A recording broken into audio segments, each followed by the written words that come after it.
Hi, நான் உங்கள் DVR பேசுகிறேன். நம்ம இந்த வீடியோவில் இன்றைக்கி நம்ம காங்கிரீட் ரீபேர் எல்லாம் பண்ணிவிட்டு ஸ்லாப் அடிக்கிறப்போ நம்ம வெல்டிங் ஒர்க் பண்ணுறதை பற்றி இந்த வீடியோ நம்ம பார்க்க போகிறோம். இது என்னென்ன ப்ரொசீஜர் அப்படிங்கிறது ஒவ்வொரு லைன் பை லைன் நம்ம பார்க்கலாம். நம்ம வாங்க இந்த வீடியோக்குள்ளே போகலாம். ஃபஸ்ட்டு இப்படி தான் நம்ம சைட் இருந்தது. நம்ம எல்லாமே டெமாலிஷ் பண்ணிவிட்டு கம்பியெல்லாம் தெரிஞ்சு பாருங்கள். எல்லாமே கம்பி தெரியலுக்கு எல்லாமே டெமாலிஷ் பண்ணி வச்சுருந்தோம். இந்த போட்டிக்கு நம்ம எக்ஸ்டெண்ட் பண்ணுறதுக்கும் அந்த ரூம் எக்ஸ்ட்ரா வர்றதுக்குமே நம்ம 2 வீடியோ பார்த்துருந்தீங்கன்னா உங்களுக்கு இது புரியும். இந்த ஜாயின் பண்ணுறதையும் ரீபேர் பண்ணுற வரைக்கும் நம்ம போட்டிருப்போம். இது ஃபுல்லாக நம்ம டெமாலிஷ் பண்ணிவிட்டு கம்பி தெரிகிற அளவுக்கு டெமாலிஷ் பண்ணிவிட்டு நம்ம சென்ட்ரிங் அடித்து கம்பி கட்டாமல் எல்லாம் ரீபேர் ஒர்க் நம்ம பண்ணியிருக்கோம். ரீபேர் ஒர்க் பண்ணிவிட்டு நம்ம லாக்ஸ் ஃபிக்ஸிங்கிட்ட ஒரு கெமிக்கல் யூஸ் பண்ணிவிட்டு அந்த ரீபேர் எல்லாமே க்ரிப்பாக இருக்கிற மாதிரி எல்லாமே டெக்னிக்கலான விஷயங்கள்லாம் கொஞ்சம் பண்ணியிருக்கோம்.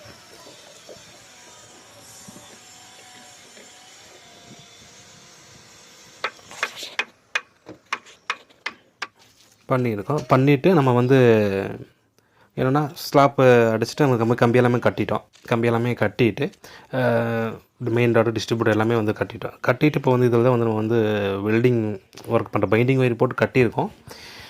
கட்டினாலும் நம்ம ஒரு சேஃப்டிக்கோசரமும் நாளைக்கு பின்னாடி ஃப்யூச்சரில் எந்த ஒரு ப்ராப்ளம் வரக்கூடாதுக்காக என்ன பண்ணோம், இதில் ஃபுல்லாமே வெல்டிங் ஒர்க் பண்ணியிருக்கோம்.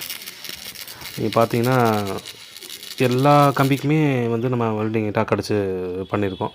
1 by 1 எல்லாத்துக்குமே அந்த மெயின் டாட் ஆகட்டும் டிஸ்ட்ரிபியூட்டர் ஆகட்டும் எல்லாத்துக்குமே கம்பி ஜாயிண்ட் ஆகிற அந்த பழைய கம்பி கூட நம்ம ஜாயிண்ட் ஆகிறது எல்லாமே ஃபுல்லாக கம்ப்ளீட்டாக அந்த ஸ்டார்டிங்லேருந்து எண்டு வரைக்குமே எல்லாமே நீட்டாக வெல்டிங் ஒர்க்கு அடிச்சுருக்கோம் துருவா.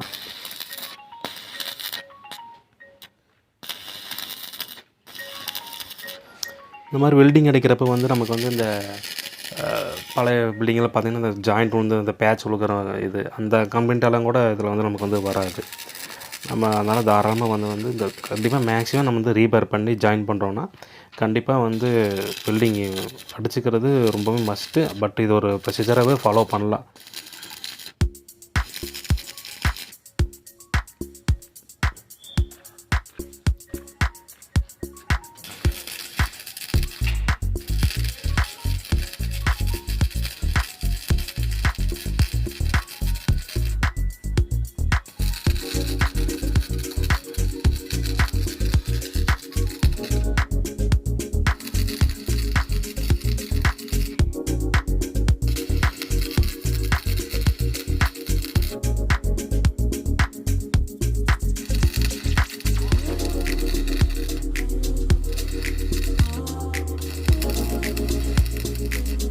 சும்மா அங்கொன்று இங்கொன்று அடிக்காமல் அதேமாதிரி டாக் சும்மா மேலாவட்டமாக வைக்காமல் டாப்லேயும் கொஞ்சம் பாட்டத்தில் ரெண்டுமே ஜாயிண்ட் ஆகிற மாதிரி இருக்கும். கம்பி ஜாயிண்ட் ஆகிறது 2 பக்கமே நம்ம வெல்டிங் வச்சுக்கலாம். அதேமாதிரி கடைசி நல்லா கம்பி உள்ளே ஏறி ஜாயிண்ட் நிற்கிற இடம் வரைக்குமே நம்ம இந்த வெல்டிங் ஒர்க் நம்ம பண்ணிக்கலாம்.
அதாவது நீங்கள் பார்த்தீங்கன்னா பழைய கம்பி நம்ம ஜாயின் பண்ணால் ரீபேர் பண்ணால் மேக்ஸிமம் நமக்கு 1 அடி ஒரு 2 அடிக்கு மேலே கம்பி ஜாயிண்ட் ஆகிற மாதிரி தான் நம்ம பண்ணணும்.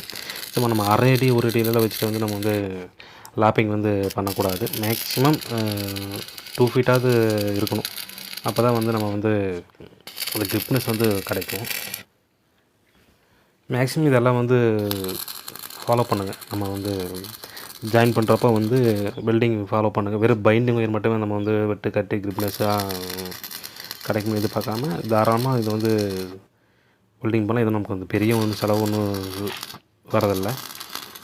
அந்த வெல்டிங் மிஷினுக்கு உண்டான வாடகை, அவங்க உண்டான லேபர் மட்டும் தான். மேக்ஸிமம் இது ஒரு 1500 முடிஞ்சிடும். ஓகே, இந்த வீடியோ ரொம்ப யூஸ்ஃபுல்லாக இருந்திருக்கும். ஏன்னா நம்ம வந்து கான்கிரீட் ஜாயின் பண்ணி ரீபேர் எல்லாம் ஒர்க்கெல்லாம் பண்ணி வெல்டிங் ஒர்க் பண்ணுறது ப்ரொசீஜர் இது தான். இது ரொம்ப யூஸ்ஃபுல்லாக இருக்கும். முடிஞ்சால் எல்லாத்துக்கும் வந்து ஷேர் பண்ணுங்கள்.